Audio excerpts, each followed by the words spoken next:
Hi, this is Paul. I've got a busy week, and so sorry, not a lot of fresh content or commentaries or other things are coming out this week.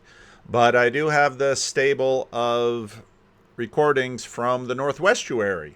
And so you get those, plus a little bit of front end commentary. Now, the next one up to bat is Karen Wong's presentation.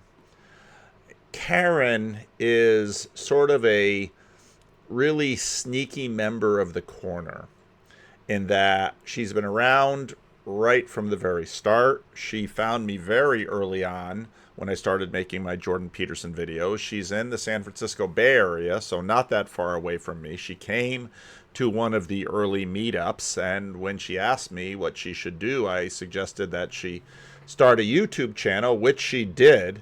And it's really quite amazing what she has done with her channel.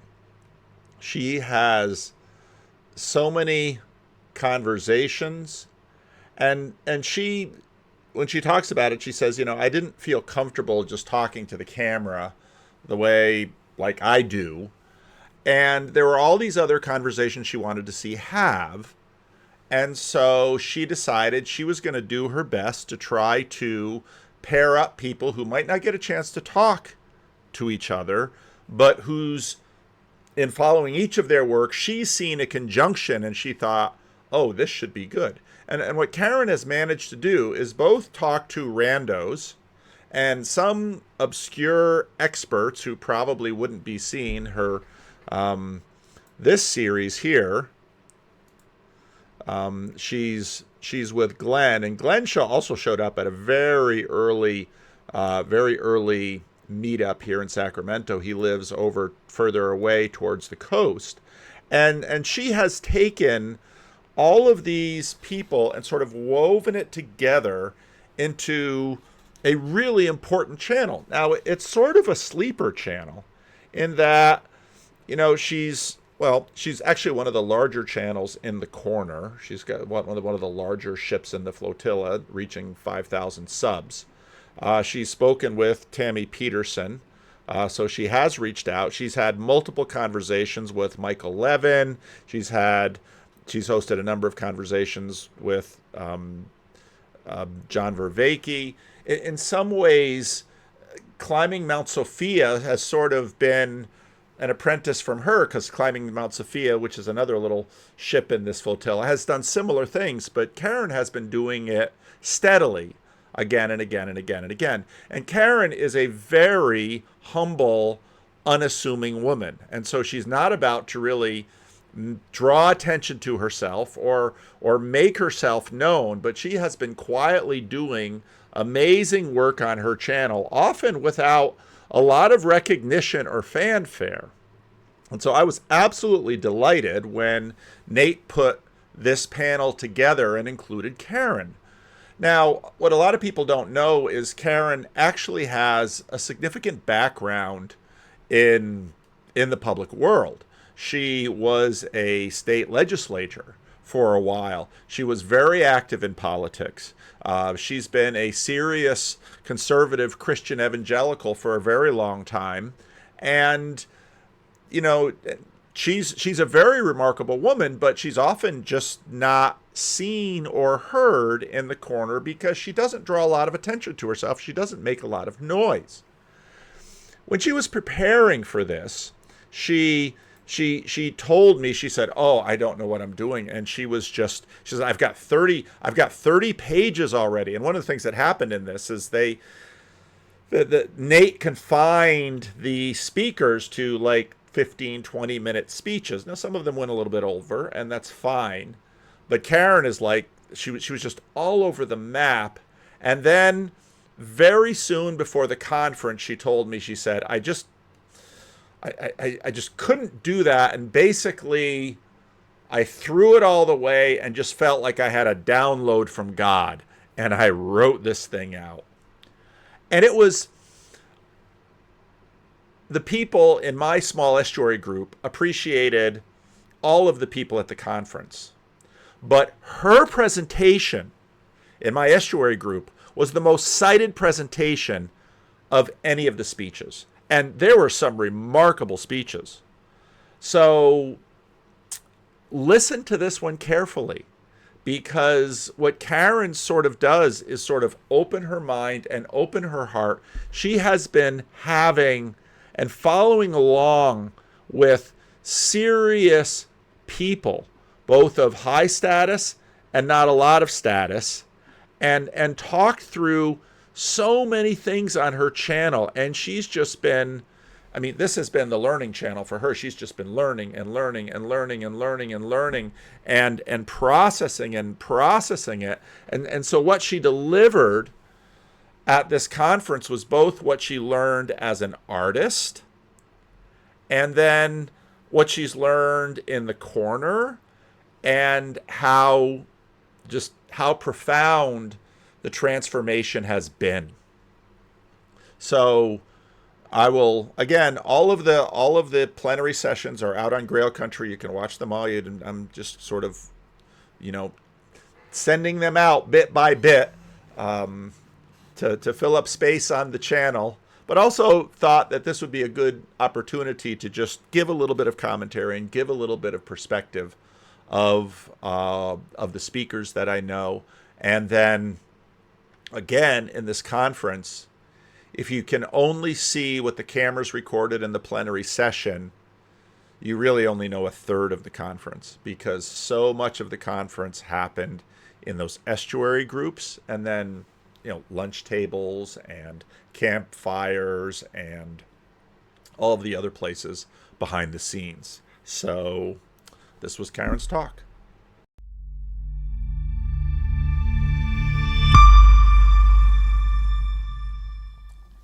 I didn't have a title for my talk, but after listening to Graham, I realized as he was talking that what came to my mind was Psalm 139:13.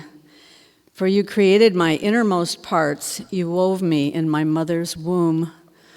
And that's kind of a picture of what I'm going to talk about this morning. I'm so thankful to Nate and all of Grail Country for inviting me, and it's a blessing to be able to look out at all of your faces and realize that I'm going to get to know most of you during this weekend, and that's just thrilling to me. I'm also really excited because I was able to come here with my daughter Megan, and she is a knitter. And that has caused me to think a lot about this weaving thing, woven together in my mother's womb, and just how the whole cosmos is woven together. So in the introduction to Chesterton's book, The Everlasting Man, he makes one of these statements that you know immediately how to connect with. He says, "My best books are the ones I never wrote." And certainly, by far, my best paintings were the ones I never painted. They are still perfect in conception, unmarred by failure or the loss of courage, or worst of all, the attempts at a cheap hack. But I will attempt to paint with words the one I would love to do someday, a vision that lives in my mind that came from an old song, "Love grew where the blood fell." There before me, at the corner of my eye, I can just make out the cross in a world of inky blackness. The canvas, using the cruciform as an organizing principle, just slightly asymmetric, I think. And then finding somehow a way to represent the blood falling on that blackened ground, when from beneath, at the foot of the cross, a tangle of life and brilliance, crimson roses and white gardenias, delicate lilies of pastel hue and golden sunflowers rise upward to the high calling of pulling down the darkness. But you might ask, what does all this have to do with science and the meaning code? Well, let's imagine that I had managed to finish this masterpiece and it was everything I ever hoped for. Would someone else be able to figure out how I got there? Perhaps a modern art restorer using modern technology could determine which strokes were laid down first, or the formula of each color, or the chemical composition of the paint. The art scientist would say, look deeper and see how much pressure was used to apply the paint to the canvas, or what happened in the chemical interaction between colors. Or we could drill down even deeper so that we could take the whole painting apart, stroke by stroke, and lay them all out on a surface. Now we finally understand everything there is to know scientifically about this painting. Now I have a deep understanding of the laws of physics and chemistry that put this together. But what's left? So, why do people paint? The hope is always that the final work would be greater than the sum of its parts, because it is how all of the parts interact with the initial vision that is that community of love existing at the surface of the painting in relationship with the mind of the artist. Faith is the substance of things hoped for. In a way, the artist is having a dialogue with the canvas. The space which lies between has a shape, a pattern of sorts, a scale invariant pattern that is happening everywhere all the time, and in fact at the grandest scale from the beginning of time itself. It's a simple pattern, a nested pattern. The universe as an artwork in progress made up of artworks in progress that are making art. But let's begin at the beginning. First of all, you have the immensity of the problem. You have this vision, how do I bring that into being in the world? The number of choices at the beginning, just like when you face the infinity at each moment in time as you look around, what happens next? That number of choices with art is combinatorially explosive. So I must begin by setting some constraints within which I will work. Before the first stroke is laid down, perfection is still possible, but with each stroke that potential changes, gets limited more and more as you go. So maybe a little background would help. You may not be able to figure out right away why I'm taking this detour, but maybe it'll show up soon. So all things were possible for Abraham's seed, and indeed they became a great nation. But then anomalies arose. Things got in the way. There were enemies within and without. They were further and further constrained until they became an impoverished group being ruled by tyrants from another nation. And then something happened. A glorious solution began to unfold over time. Or take the story of Joseph, a microcosm of that whole. A wealthy family, a favored son, robed in splendor, prophesied to be a man of power, betrayed by his brothers, sold into slavery, falsely imprisoned, forgotten. The constraints get tighter and tighter. But then, our stories lie in that but then. I'm guessing it's your story as well, and it's also the story of how every work of art that brings meaning to the world gets made. I believe it's also the way the universe was created and continues to be upheld, always being knitted together and held together. This is also how community is developed. Every member of the body, living stones, joined in purpose. So I'd like to give you the bare minimum of the process I go through in making a painting. It'll take me a while to get through this, but trust me, there's 600 hours on my YouTube channel, so if you want to know more about it, you know where to look. And I'm also leaving out a lot of how this connects to science and philosophy and everything else, because I've only got a few minutes, but I think it's worth the hunt. And I also want to give you a caveat. I've got no background in any of these things, really, no educational background in them, and I'm not making any claim that my own work is worthy of a museum, but it's what I do. I paint, and it has meaning to me, and sometimes it has meaning to other people, and I think that's what this little corner is about. So if we look at a little history, the very first makers of art in places like the caves of Lascaux tried to represent the beauty they saw around them. They hadn't gone to art school or learned creativity theory, so how did they do it? There must have been something intrinsically beautiful in what they were seeing or in how they were seeing. And today, thousands of years later, we still marvel at the passion, the intricacies of line and shape, the rhythm and motion they captured. How did it happen?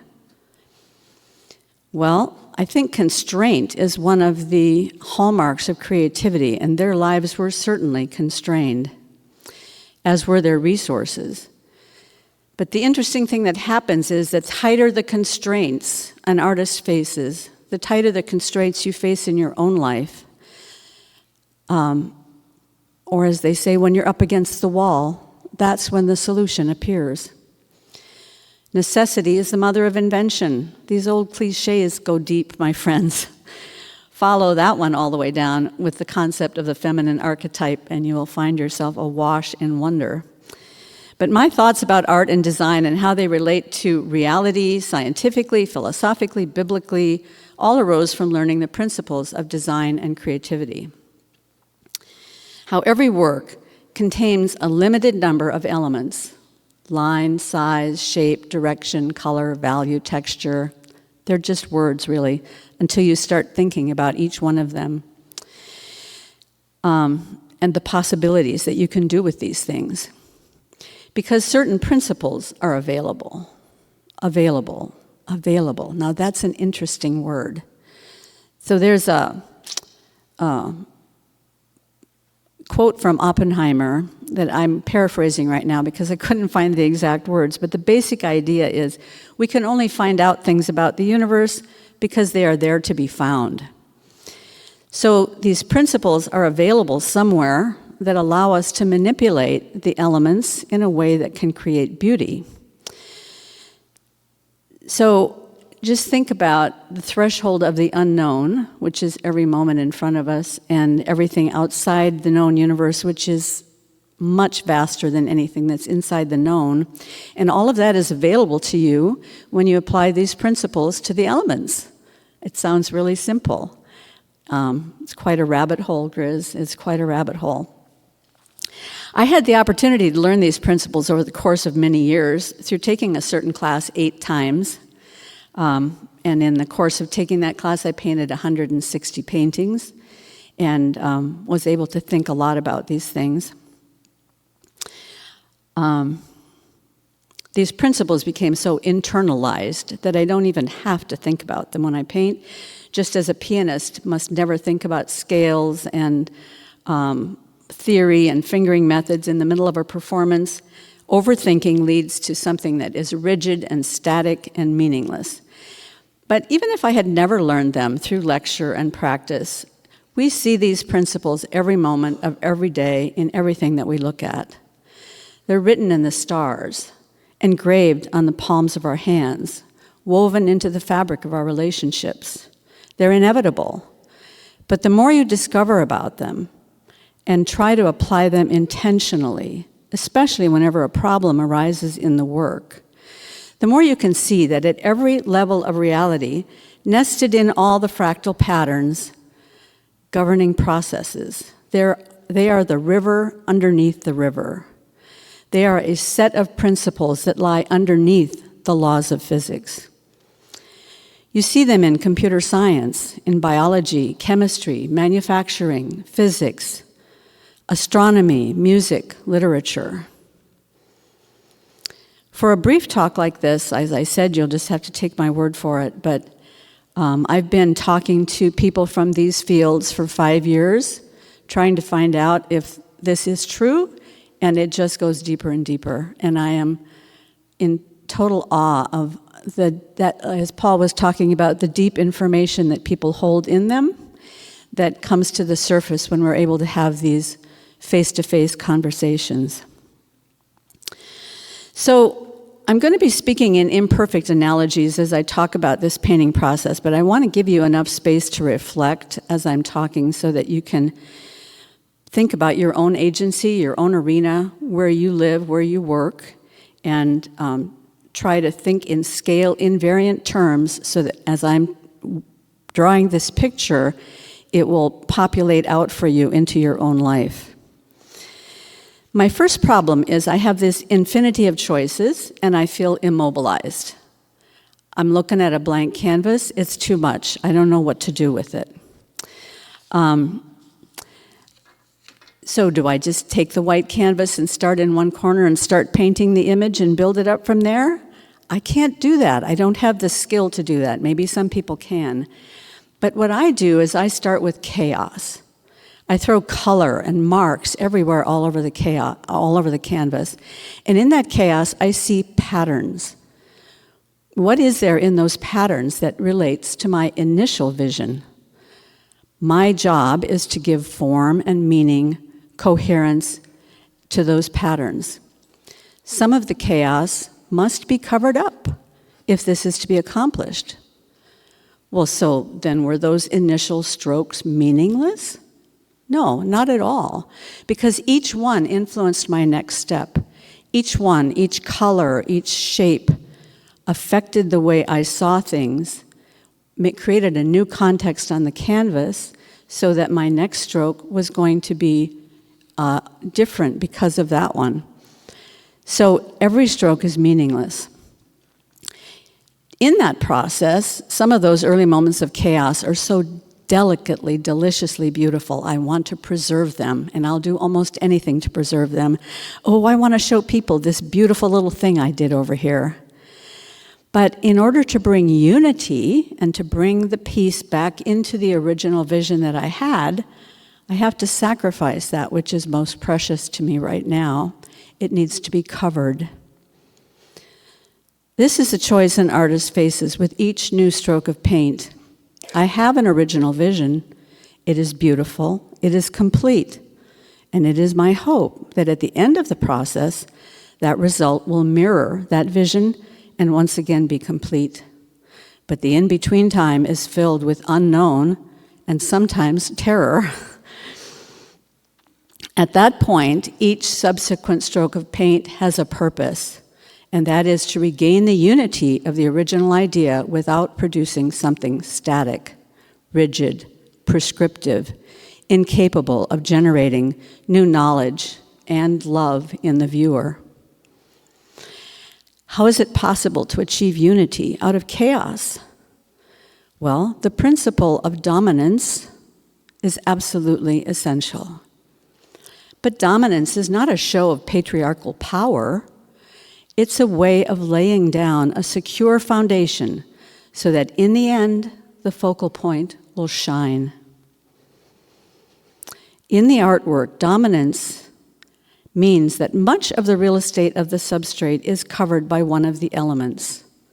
Perhaps a certain family of colors or a dominance of line or size or texture that will differentiate this work from every other work. Dominance allows the work to cohere, gives it a certain look.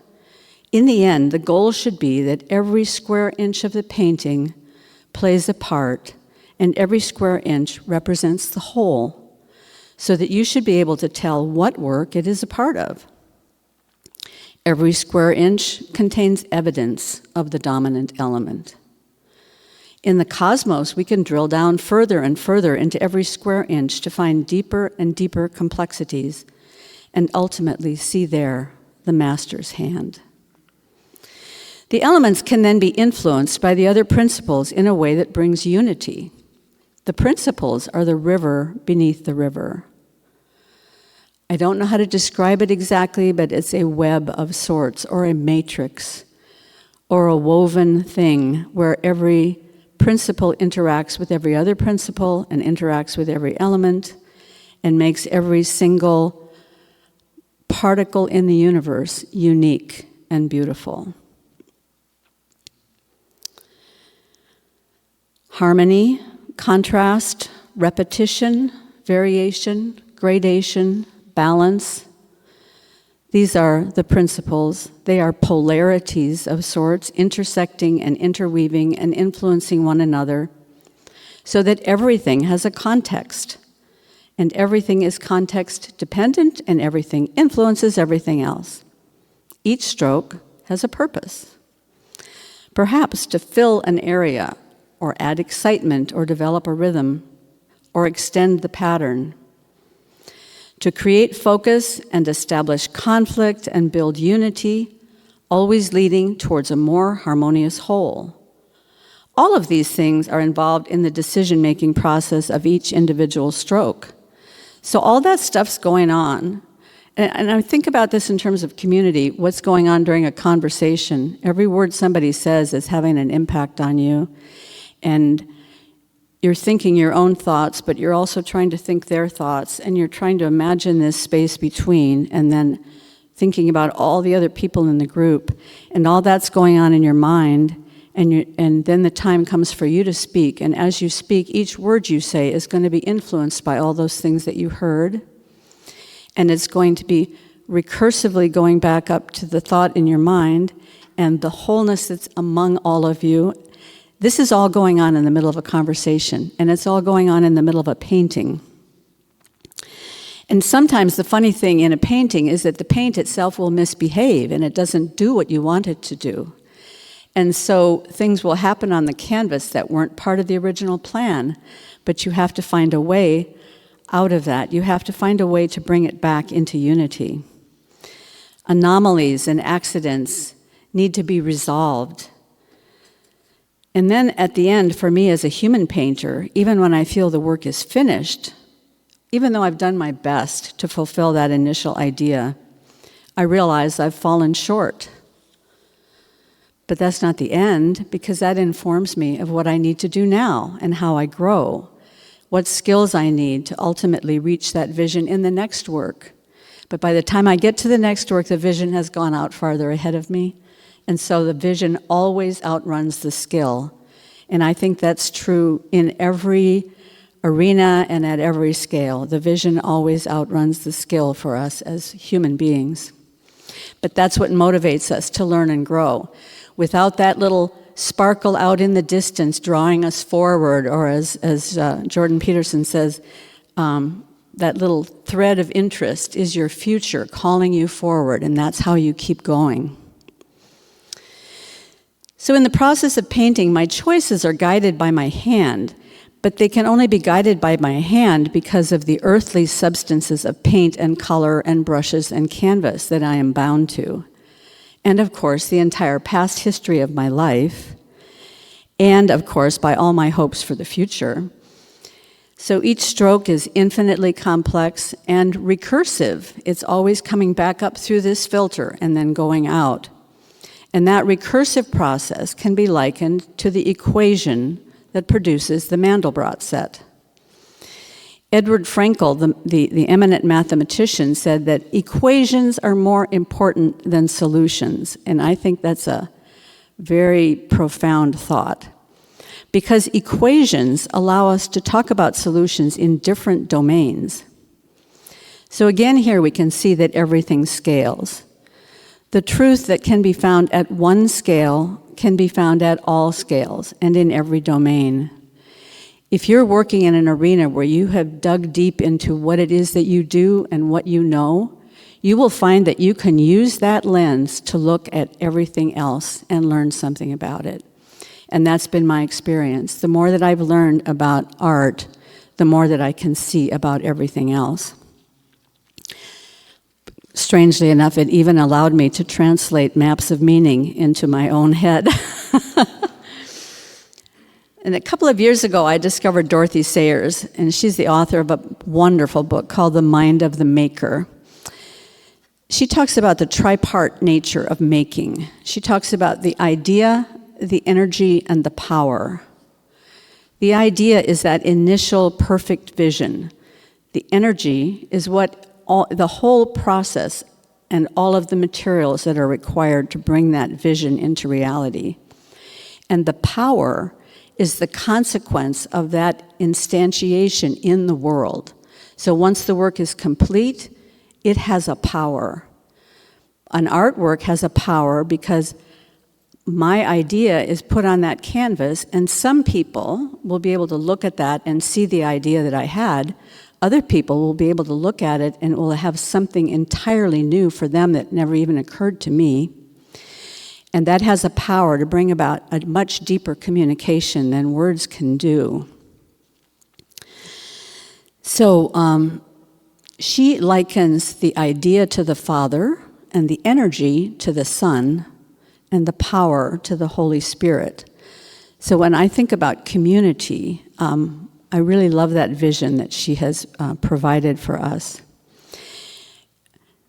The completed work represents that in the beginning it was a perfect unity that became multiplicity in order to be brought back into an even more perfect unity.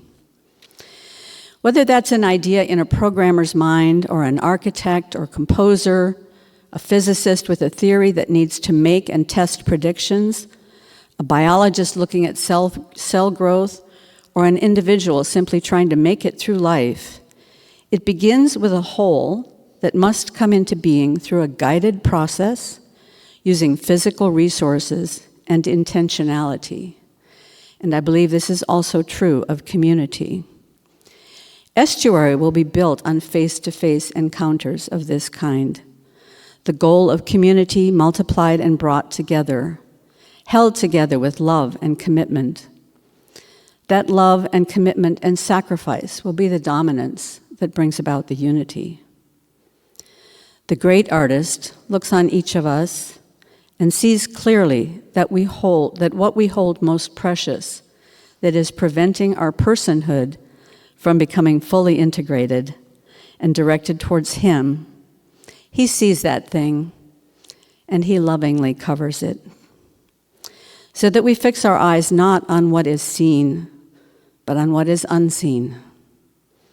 So that we fix our eyes on the joy set before us, the journey home, the final face-to-face encounter. Thank you.